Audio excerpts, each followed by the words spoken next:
It might seem to some a little bit arrogant or even a little bit pompous, but I do find that there are opportunities every day to share some insights with people that maybe they don't recognize are their own blind spots, or maybe it's a book that they haven't read, or it's an opportunity that they could take. I usually, as a coach, I would want to sell that opportunity to them.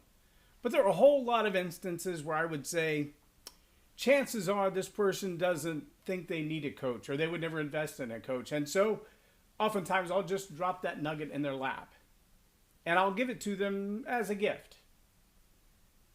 But I'm not the only one who does that. And if you're a leader, you know you catch yourself doing it too. That's what I want to talk about today on leading leaders.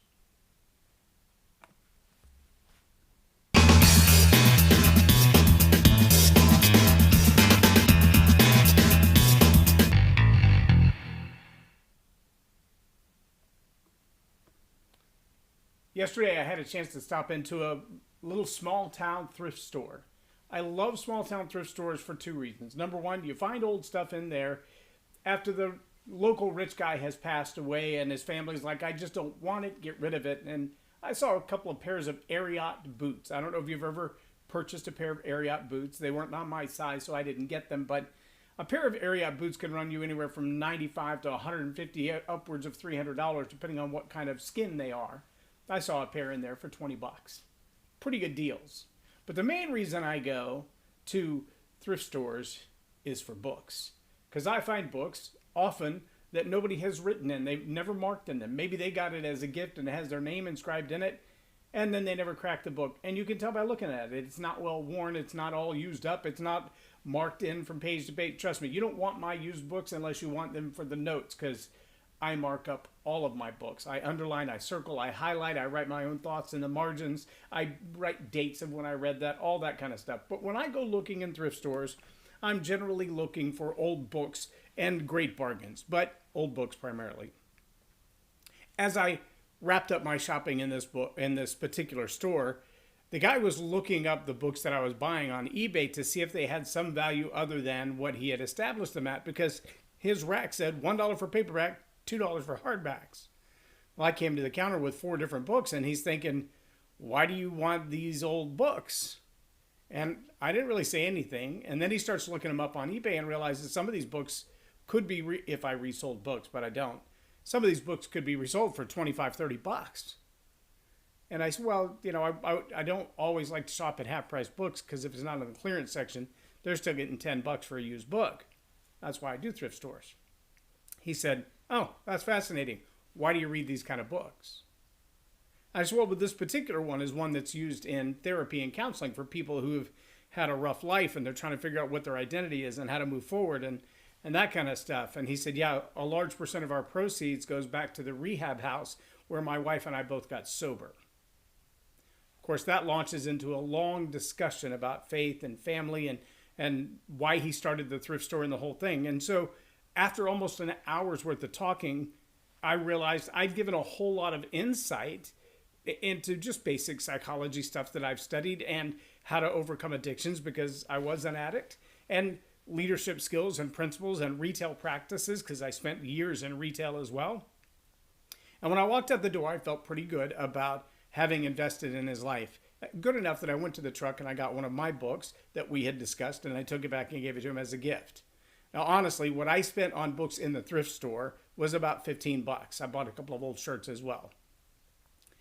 And then in addition to that, I gave him a book that if you bought it on Amazon or the website would be $14.95. So I gave about 30 bucks plus my time that I spent talking to him. And do I feel like I lost anything? No, zero, zip, zilch, nada. Because I believe this is the kind of guy that I can pour into, and he will not only take the advice, but he'll take that ball and run with it. Now, there were a couple of places that I know the advice that I gave him would have been for him a little bit challenging. I said some things that would have made it a little bit difficult to hear, but he took them in stride. I also said some things that if I were his coach or his mentor, I'd be holding him accountable for. I'd be coming back going, we talked about this. What have you done to take action on it? I'm not his coach. I'm not his mentor. He hasn't hired me for that. But if I see him in passing, I might ask, just because he listened. and I felt like he was paying attention to what I had to say. And it seemed like it was making good sense to him to consider. One of the things I mentioned was the playlist of his music. And I said, you seem to have a particular worldview, but your music kind of defies that worldview.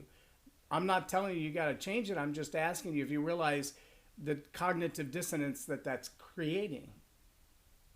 And while we're talking, he changed his playlist and said, well, I have this one too. I just didn't realize it was that big a deal. I said, well, obviously you've got to cater to everybody that comes in the door to a certain extent, but you also have the opportunity to create the atmosphere. See, here's what I know. I hang around with some people like Clint Fuquay and Brian Flanagan and Susan Hamilton. And these are the people who on a regular basis are pushing the envelope to expose people to ideas they've never thought of before.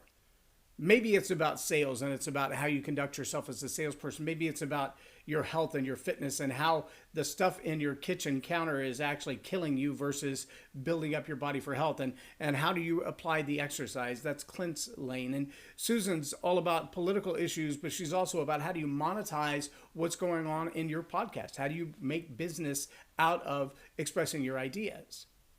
But here's what I know about all of them and most of the leaders that I hang out with. You'll very seldom find them in a place where they're not sharing their advice. Now, sometimes, honestly, leaders tend to share their advice when it's unsolicited. But that doesn't mean it's useless advice. Sometimes it's absolutely invaluable. You couldn't have paid somebody enough to tell you what they just shared with you for free. That sounds a little counterintuitive. But what I find about most leaders at every level is that their passion is for people and progress.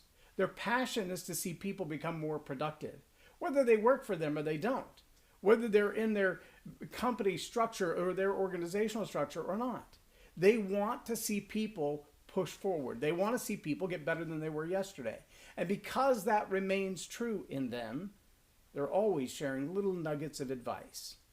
They're always giving away something that if you listen, and if you take that advice, that little nugget, and you apply it to your life, you're going to see massive improvement in the quality of your life and your leadership. If you're a leader and you don't find yourself comfortable sharing advice, sharing ideas, when you notice something you think, if you could do it just a little, like just a little tweak right here could make all the difference in the world. If you don't feel comfortable sharing that, take some time and try it a couple of times. Just drop a nugget on somebody from time to time and see how they react to it. Chances are they're going to be ecstatic to get it.